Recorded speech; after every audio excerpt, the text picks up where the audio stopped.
Hey guys, welcome back to the show. I'm Parker Eimerl, and this is the Conversation Station. Today we are talking about authenticity and practicing what you preach, because I think that is the most important part of a lot of what we do in our lives and a lot of leadership as a whole, especially in the digital age we live in, where we have this perfected image of people that we see on Instagram, YouTube, TikTok, whatever it may be. And I think it's an interesting topic to explore. I wanted to start off by talking about how the most powerful speakers, the most powerful leaders, the most powerful people, and I don't mean powerful in like presidents or any of that. I mean powerful in the way they can impact the world through their actions and their speech, through the people that evidently practice what they preach.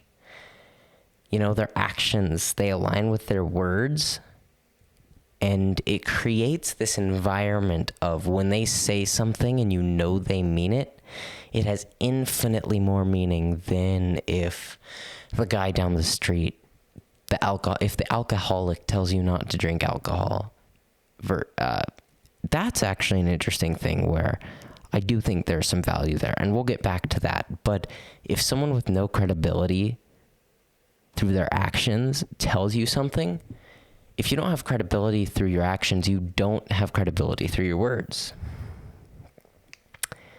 And again, the fastest way to discreditation is to not practice what you say, not to do what you say to do.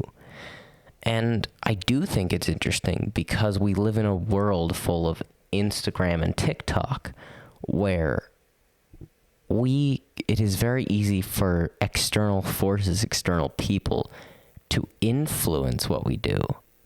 In this world we live in, if I put something out that is in alignment with what I do, my actions, if I put out something that is perfectly in alignment and people roast me in the comments section, or it gets a bunch of dislikes, or I lose followers because of it, it is really easy for that to have a mental impact on me. And so I think it's important I think it can become easy to then decide to detach from these platforms by not being the authentic version of yourself, by playing a character. And I think that there are some good things to pull from that, but it can be inherently hurtful. Because when you aren't who you show yourself to be, it can mess with your mind as well, because you have two different versions of yourself. And it's hard to live as your authentic self. And I know that whenever I hear someone say authentic self, I always it just feels very, I don't know, hippie almost. And that might just be me, but I think it's important because all these successful people like Gary Vee talk about this: live your true self, be you.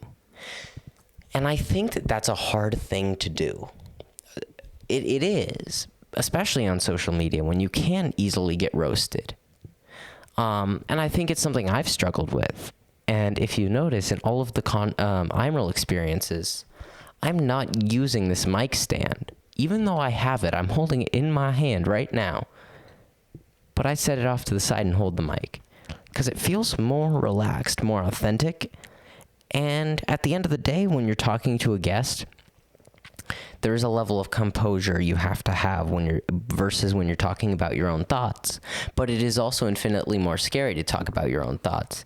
So I did take an uncomfortable thing and try to make it a little more comfortable for me. And I think that's an interesting thing that we should explore, because if we can, what we have to achieve in this digital age of social media is to both be our authentic selves on social media, but detach from the platform. You need to almost shift the mindset from you're doing this to go on the platform. More so, you're being you. You're using social media as an excuse to talk to a camera, to express your views, and you're just hitting that share button. And yeah, you might want it to get views, but when it doesn't, you don't care. When it doesn't, you still go tomorrow and record again. you still keep working, keep pushing towards all of these things. Because that is very, very important. I lost my train of thought there. Sorry about that. Had a little interruption. But I think it's important to both be yourself on social media, but not let it affect you. And it's a hard thing to navigate, right? I think we all struggle with it because we see the top performers on the platform and we want to be like them. But then when someone criticizes us, we feel like we're never going to be them because we're getting hate. But you got to detach and you got to laugh at the haters, right? When I get hate comments, I laugh because they just gave me more views by creating more engagement. I also laugh because they tend to be completely delusional, which most people that are going to hate on you for trying to succeed are. I mean, the people that are successful want you to succeed.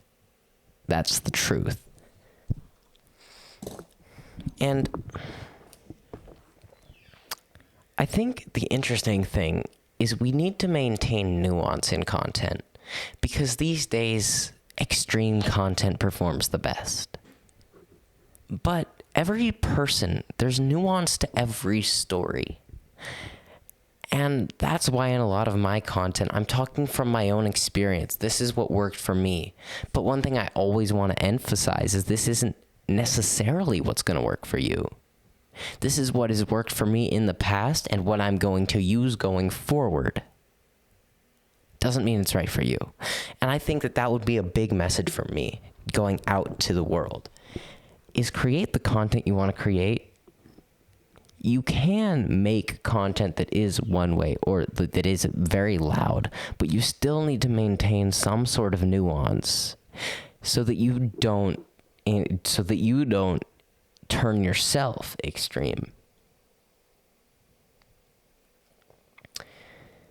And I think the best examples of this practice what you preach aren't the big names because none of us know those big names. You might know a big name, but none of us know, not all of you are going to know, the one person's name that I throw out there. And so I think what we can look at is the people in our lives that give us advice, but more than that, they show us how to apply it by doing. They do what they say they are going to do, and they don't hesitate to take action. And I think that's the most valuable thing is when you can just look at someone's actions as the model for what you want to do and the model for advice, as opposed to being told. That way, when they do advise you, you're like, yes, that feels right. And I see this all the time. The mentors that I enjoy talking to the most, the mentors I spend the most time around, are always going to be those that have the most alignment in their actions and words. When they tell me something and then they do the thing. And I see that especially with a mentor by the name of Rodney Farrell. All of his advice I take very seriously because he lives the life I want to live. And I've gotten to spend enough time around him that I know that that is true, that there is no facade, there is no lie.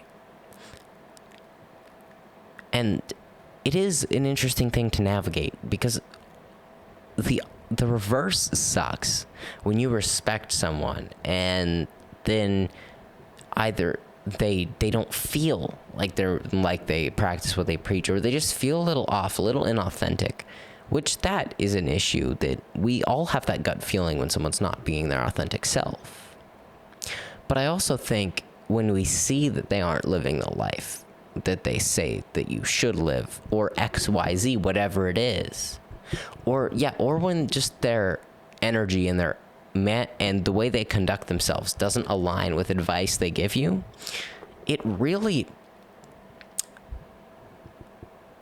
makes the message worse.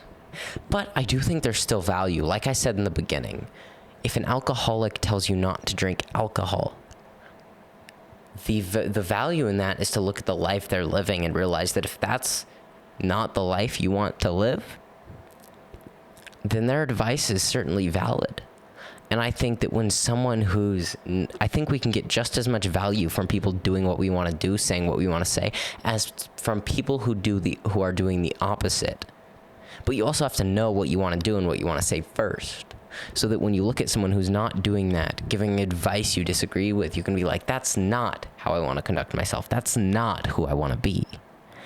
And then you can take that information and very, very quickly roll it into and flip it, roll it and flip it, and get a better image and a better idea of the steps to become who you want to be.